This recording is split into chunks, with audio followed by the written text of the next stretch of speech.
But just a couple of really short items, really, on I sent the Waters one being the predominant reason why we're here, and also just a remit that came in for local government conference. But there will be a list of full remits coming at some point, but I'll just cover that off super quickly. So I don't really need to have a verbal report. No, why have one when you don't need one? All in favour? I'm sure you are. Apologies. Are there any apologies? There's Angela's, and then I believe that Jeff's on leave on holiday. Any other apologies? Moko and Councillor Louise and Councillor Anna. And Anna. Okay, so we move that those apologies be accepted. Thank you. Tim, seconded by me, all in favour. Opposed, carried. The agenda is confirmed as circulated. Also move. Kesh will second, all in favour. Opposed, carried. Declarations of interest, are there any? I wouldn't have thought so. Hasn't come up before. There being none.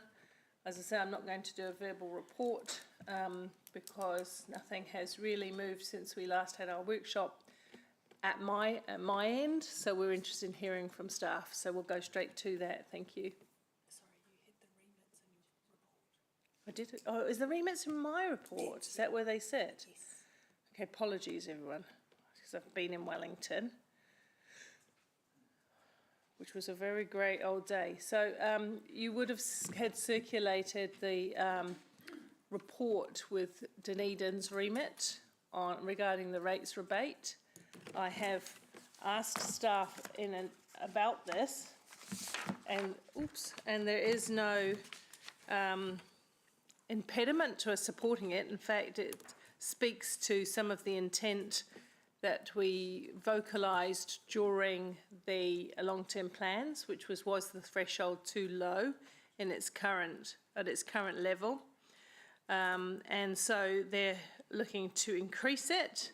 I believe now that Dunedin has got 5 councillors in support, so they don't legitimately need us to propose their remit. So we have a bit more time in that regard, so we don't actually have to make a decision today, Amy. We can bring all the remits, can't we? So we can either decide today that yes, council supports it, the increase, or we can hold it over, see what other remits emerge into the light, and have a list of remits and go through them as we normally do, because I don't need to sign it now to get it across the table. I would have signed it because I do think it's a useful remit to talk about. Any questions on that or comments? If not, what? Oh, hi Emma. Hi. Yeah, look, I think it seems logical to support, but I just wanted to check. I know that Councillor Anna and Councillor Bidder had done some work in this space, and I just wondered whether they had any opinions or whether it fit in well with the work that they had done on this. That was my only thoughts. I can't answer that question off the top of my head, I'm afraid. Andrew. No opinion. Not that helpful, but there you go. Okay, nothing helpful there. We'll hold that thought, which leads me to propose that we don't vote on it today, but we hold those questions and get all the information we need. Councillor Max. Thank you, Mayor Paula. My question was with regard to if we were to support that, would our name appear with the other councils who have done that, or would we simply be a part of the voting body at conference? We'd just be part of the voting body at conference. I mean, they don't ever submit more than the required number of signatures anyway. So if we were the 6th, it would make no difference. It just gives the Mayor of Dunedin some confidence that we'll be supporting him when it comes up. So I can send a message to him in that regard. But as I say, might be tidier to have all the remits in one place, should there be any. And just let me say in respect to that, there has been a push on Local Government New Zealand National Council, for example, to not encourage lots of loose, small remits around the country this year, partly because of the financial pressures that we're all under, but also because of National Council's ability to implement or enact all of these requests.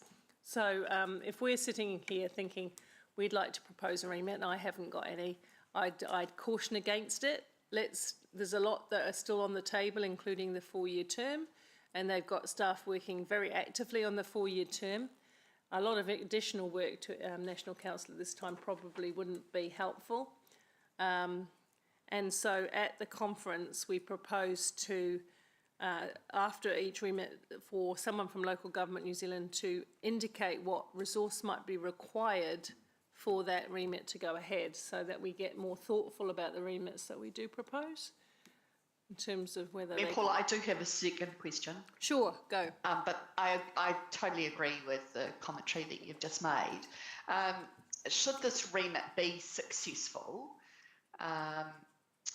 would there be any impact on our own rebate scheme in the way that we assess it or adjust it for times like this?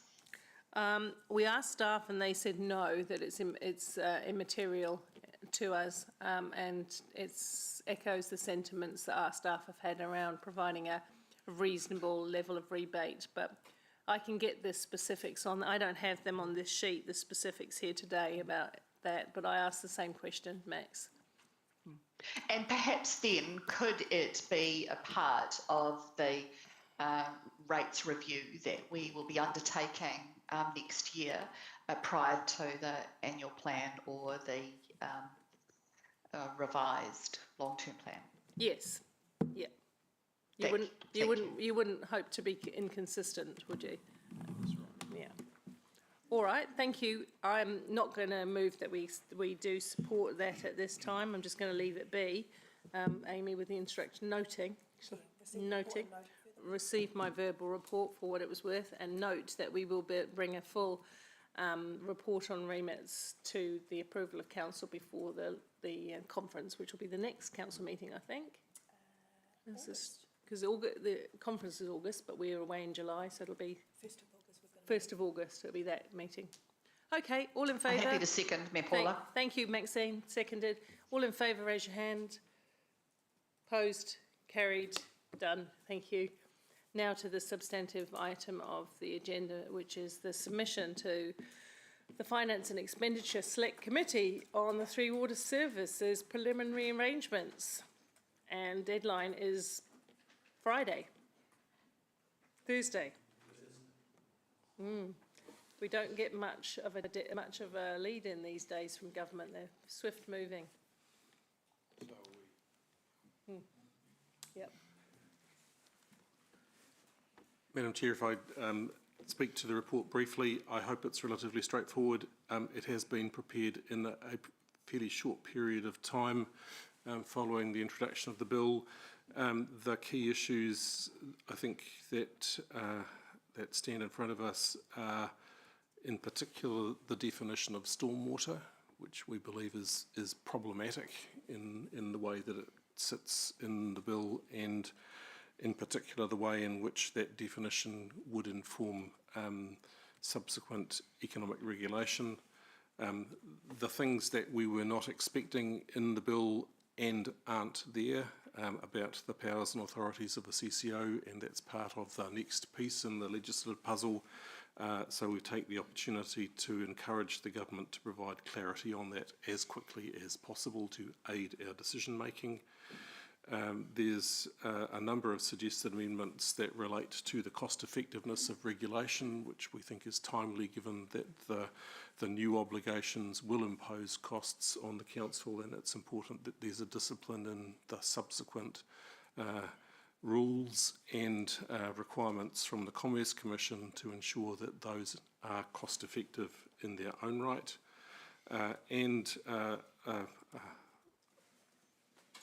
suppose noting that there are elements of the water care legislation that would be problematic for us, and expressing a view that we need to be careful that they don't become the de facto national solution, given that they would not be the best outcome for Hamilton.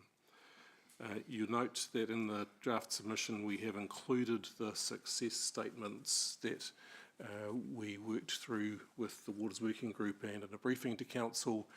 Whilst they've not been formally adopted, we thought that that form of words provides a helpful clarity in the submission as to what we are trying to achieve for Hamilton. Very happy to answer any questions. Thank you. Okay, thank you. Are there any questions? I do have one, and in terms of the, I looked at this, Andrew, when you sent it out, but I was literally flying around to Wellington, so I was on the fly, if you like. In terms of what you mentioned before about a solution fit for Hamilton and not being kind of bounded by a decision that's made in the best interest of kind of the global best interest of New Zealanders, but more nuanced to us, what part of our submissions do you feel add weight to that? I do see some detailed considerations recognising our role and contribution, but what would you think, consider the firmest statement of that in the submission?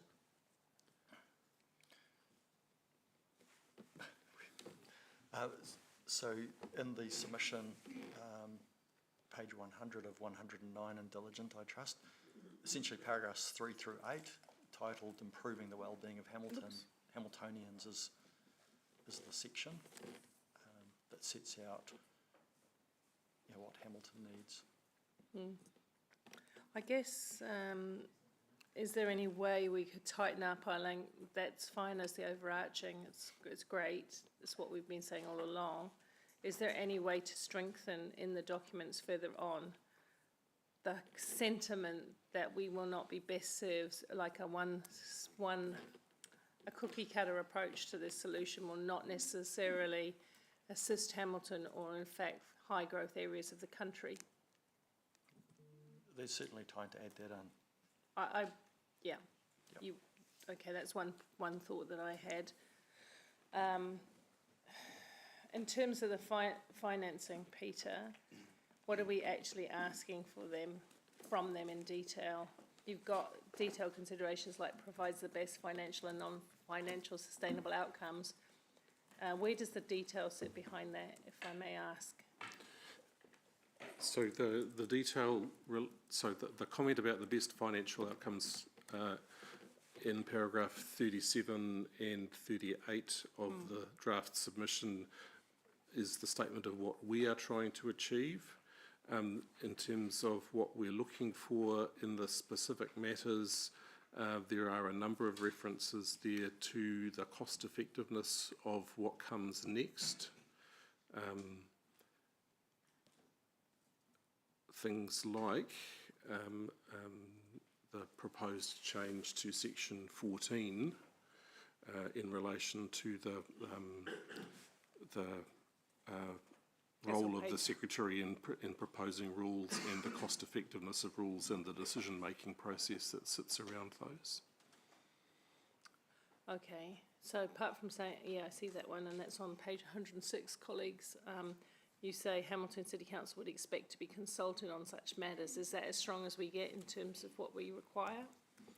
We're very polite. The key piece is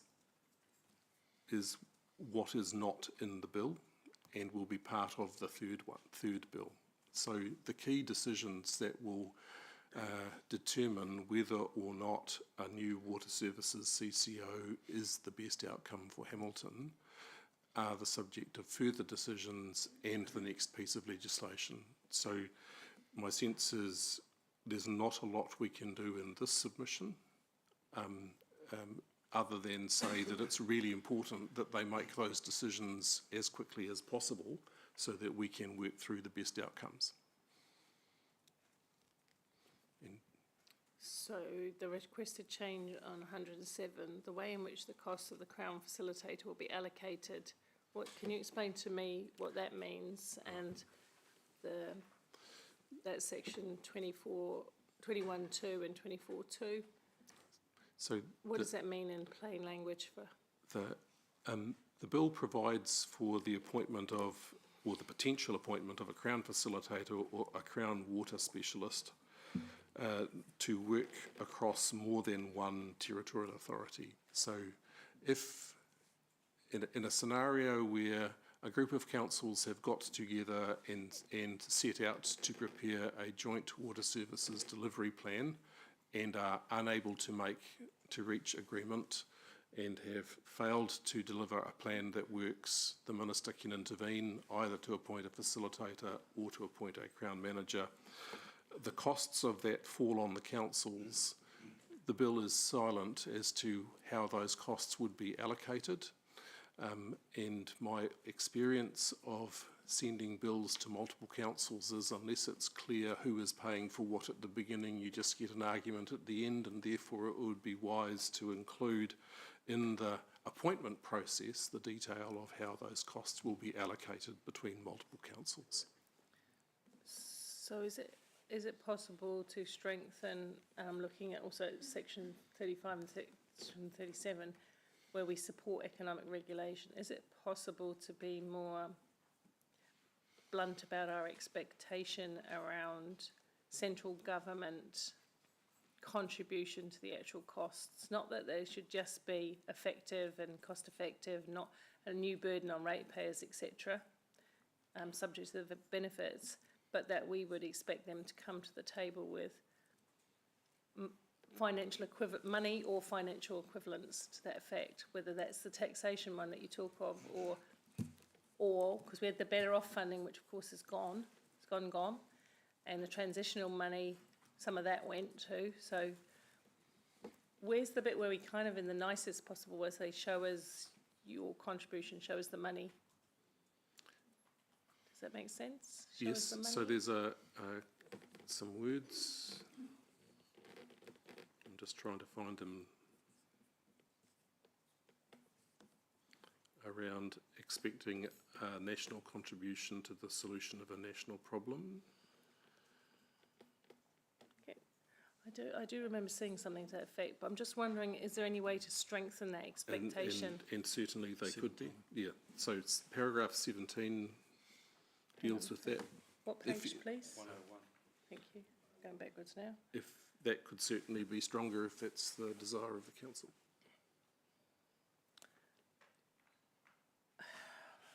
It's my desire. Let me say that. Okay. So we do talk about, in paragraph 20, the analysis indicated this funding was 20 million short for our city. What I don't see, and in this, you're saying this would be the best place to put it, is that the government needs to have some money to implement this.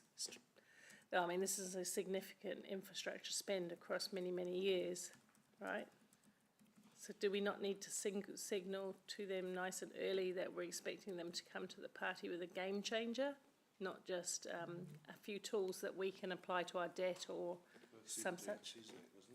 I don't know if it says it hard enough. That's my view. Blunter than that, could you? Well, where do you think it says that? It must be supported by national funding.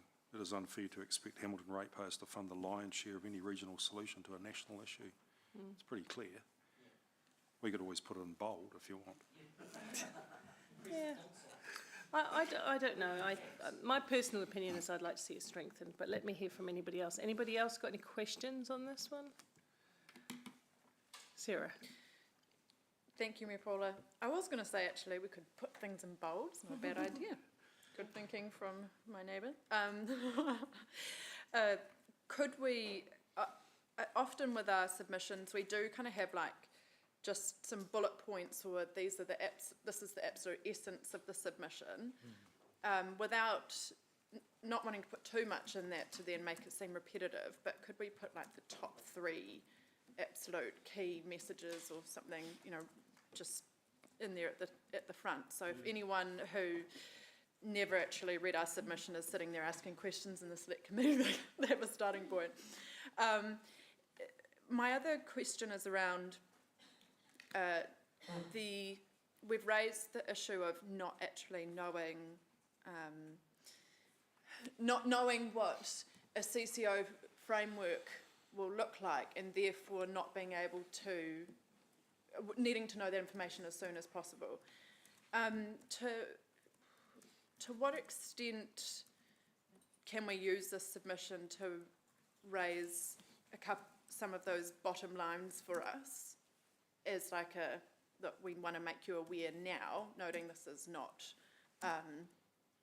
is not the bill where this will be decided, but we want to make you aware right now that these 2 or 3 things are absolutely critical to whether we can go ahead with a CCO model or not. We kind of raised that at paragraph 30, for example, where we say a change in the tax status of delivery of water services would include, we talk about that there, but is there a way we could really strengthen that message as an early opportunity? So the answer is yes, we could, and I suppose the question that I would have back to you is to ensure that we find the right balance between what is targeting the select committee as opposed to what is targeting the government, and there may well be some messages that travel in parallel, but this is talking to the select committee whose job it is to focus on the bill. Well, on behalf of Parliament. Yes, exactly. Yes, I know that. Yeah. Well, then, just in terms, say if we didn't go further in this submission, but could we have some clarity around, in the next few weeks, what actions will we take to have a 1 to 2 pager on the very clear expectations of a CCO and what would be needed to make it work, and some meetings set up and. My sense is that would be a more productive space to work in terms of effective advocacy than a submission into the select committee. Yep. Well, we'll go to the vote. I'll move. But I would like you to consider the strengthening I've requested. So from my recollection, the recommendation is to delegate to the Mayor and Deputy Mayor approval, which provides for us to make any amendments that arise out of the discussion in the Okay, so then I won't move, because somebody else shouldn't move for me to do that. So, thank you.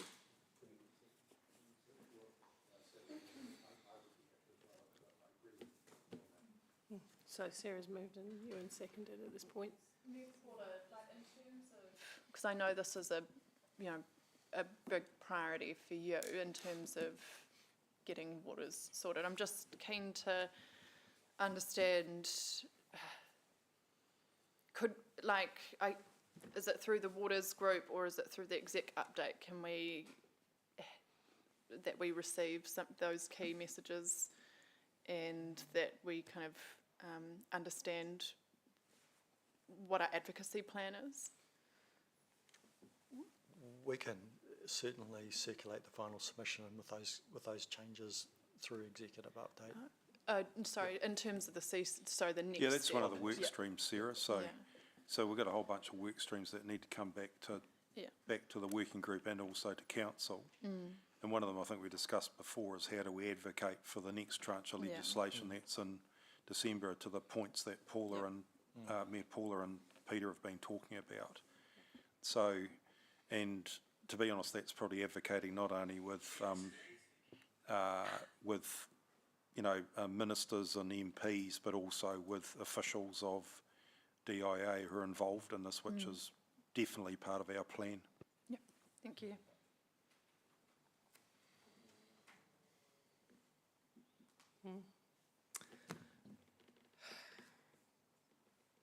Right, we'll go to debate. like water that wearing away a canyon sometimes, to be honest.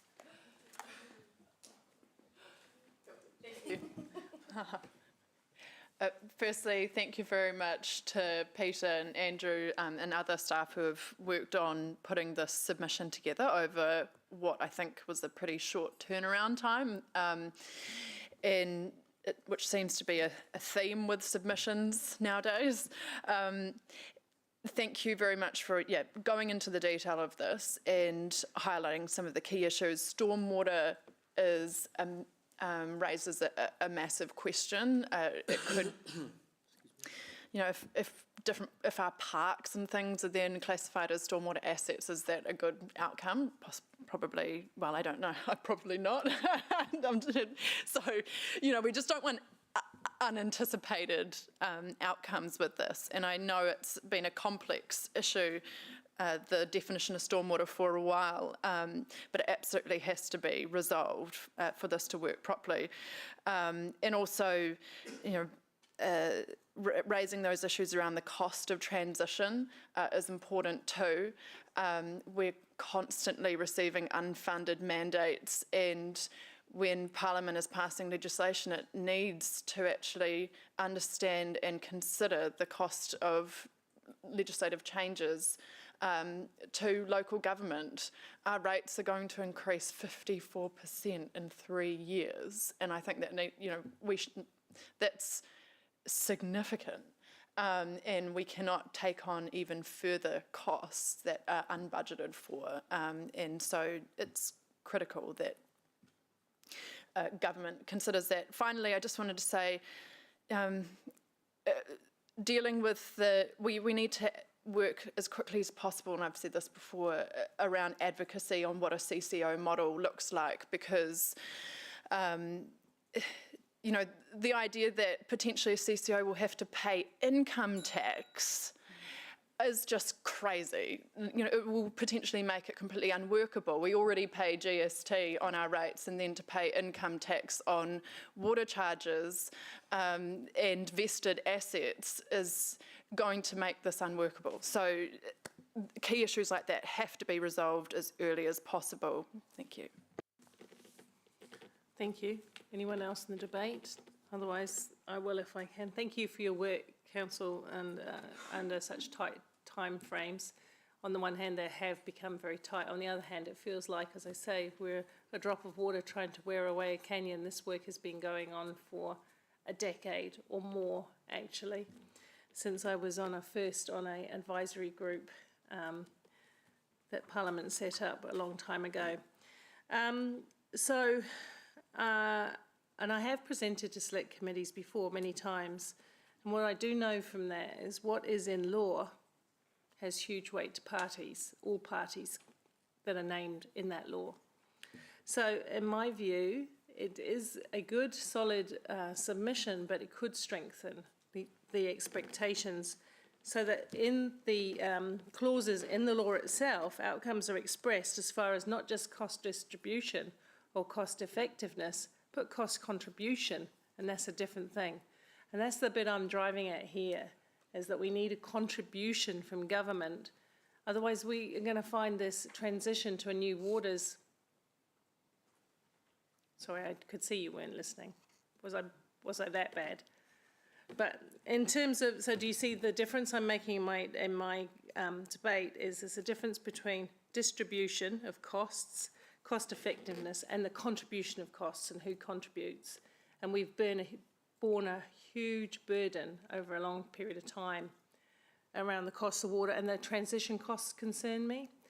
And the way costs are distributed, if we don't get any finances from central government and or tools that deliver the same amount of financial benefit. So I just want to make that. So I am looking for a few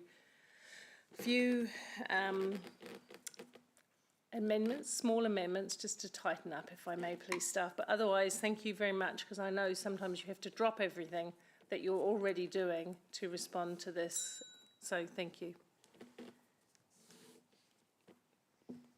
Oh, sorry, Councillor Wilson.